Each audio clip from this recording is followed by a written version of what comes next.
Thank you, Tita Jo. Good afternoon, brothers and sisters in Christ. Good afternoon. It's nice to be back here in Choi Hong. Kamusta po lahat?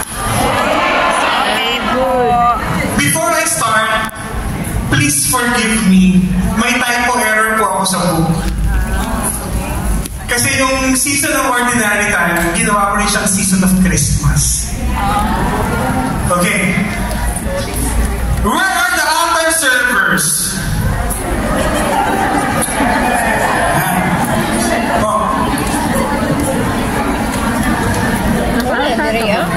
Allow me to start this afternoon's talk about the servers, or my sharing about the Ministry of Altar Servers with the Vatican II document on the liturgy Sacrosanctum Concilium, article number 29. It says here that the servers, the lectors, the commentators, and the members of the choir also exercise a genuine liturgical function. We are ought to discharge our office with sincere piety and decorum. Demanded by so exalted a ministry and rightly expected of them by God's people, consequently, they must all be deeply imbued with the spirit of the liturgy. So dapat, as we serve, we are being inspired by the spirit of the liturgy. Each in his own measure, and they must be trained to perform their functions in a correct and orderly manner. Alam ko po, tayong mga altar servers, marami po tayong rubrics na ginagampanan or ginagawa when we are on the altar. Pero, hindi naman po malalaman ng tao kung nagkamali po tayo. Right? In June 1, for example,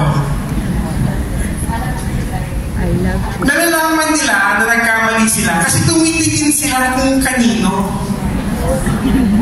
Especially pag nakaupo ako sa harapan. Pero dapat hindi naman mapapansin yun eh.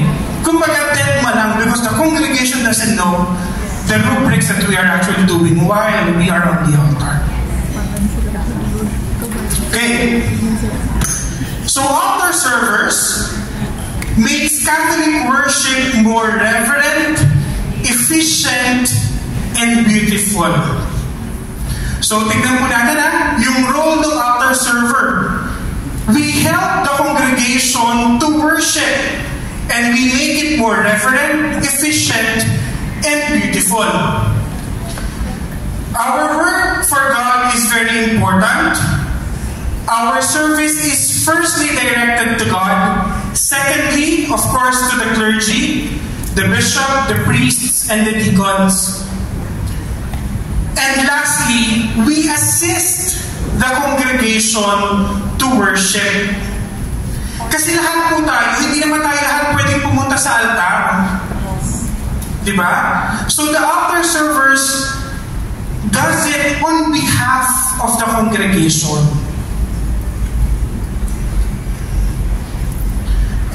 Our actions are visible, but we are not a performer once we are already on the altar. Always remember, we are servants of the Lord. We serve with our whole heart, our whole soul, our spirit. Tanggalin po natin sa isip natin na this is a show, this is a performance. Why do we practice before serving, especially if there is a special occasion? Because we want to have a smooth flow of the liturgy. Because our part helps the congregation to understand the meaning of the liturgy. Okay ba?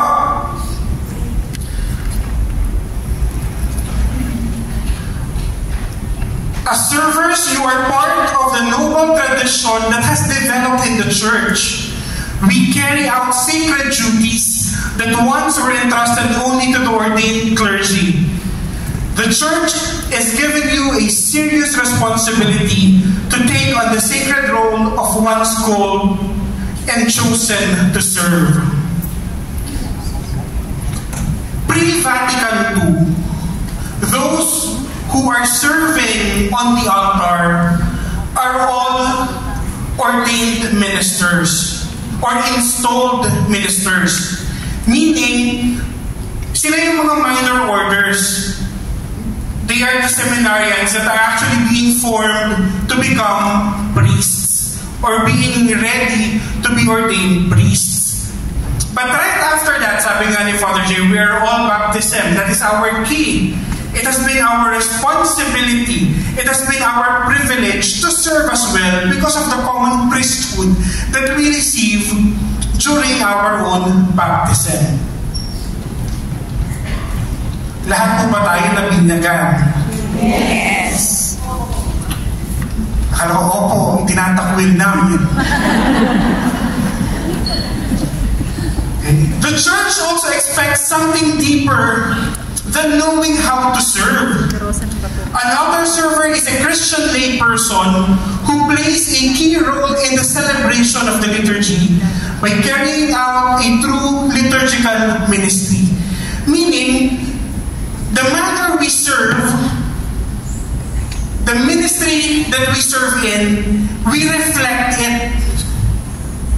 Hindi yung iba tayo sa altar, pagdating sa buhay natin sa labas, iba tayo. Where is your witnessing?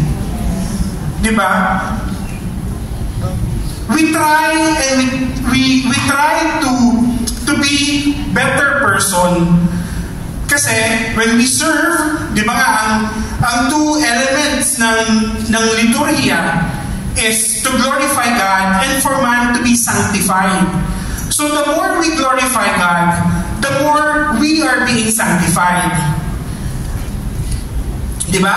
And if we accompany our service with prayer, what happens to us? We become deeper. We become better persons.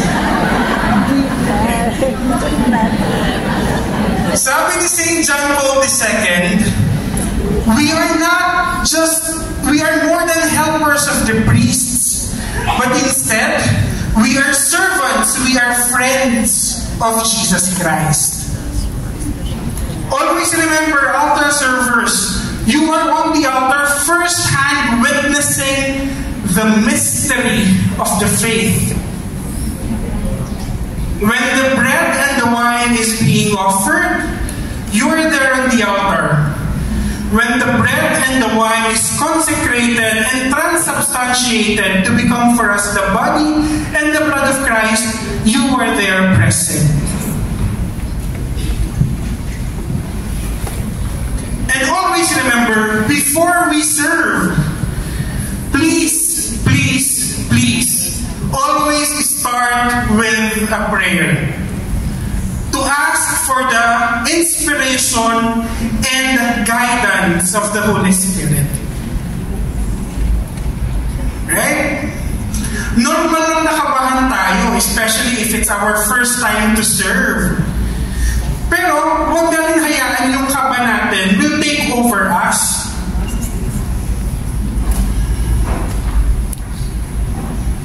Ano yung sabi sa Vatican II document? Dapat tayo ay fully conscious and active when we participate. Eh, pag kinakabahan tayo, for example, nawawala na tayo dun sa full participation natin, iniisip natin, baka magkamali ako. Then the more kang magkakamali. Diba? Si ate may nahampas na gano'n mo. Okay.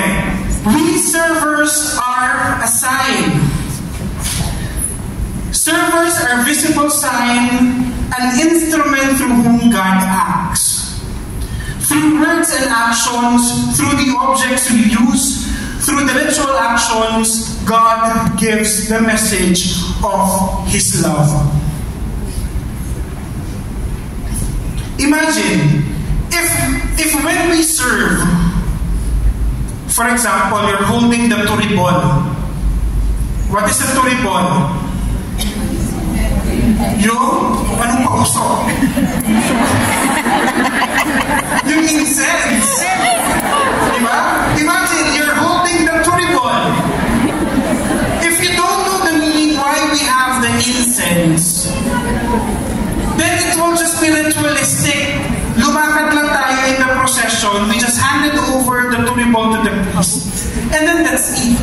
But if we accompany it with prayer, what does the incense symbolize? It symbolizes our prayer that rises up to heaven.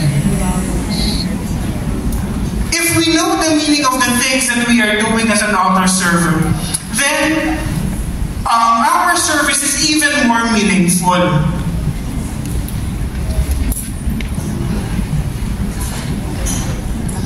Always remember this. As a server, you are part of the signs and symbols of the liturgy, able to help or hinder the meaning and power of worship. Tayong mga altar servers, if we are not sure of what we're doing, initially pa lang before the start of the Mass, magtanong na po tayo. Or for example, we discuss the flow of what we're going to do during the Mass. Para hindi tayo nagkikinagulo pagdating natin sa altar. Kasi we're not aiding the congregation to worship. Anong nangyayari? Maiirita pa yung tao sa atin kasi nakafocus sila sa atin instead of focusing themselves to God. Okay. Nabanggit ko to last time, the ideals of an altar server. How many ideals do we have? Nasaan na yung mga altar servers? Naku, wala na, hindi na nagtaas ng kamay. Okay, sige. Let's try to review. Sige, may pa-quiz din ako mamaya. Tingnan natin. Okay, so sabi nga kanina, the liturgical ministry flows from our baptism. So by the virtue of baptism and confirmation, we are empowered to share in the priestly sacrifice of Jesus Christ, the Eucharistic sacrifice, the summit and source of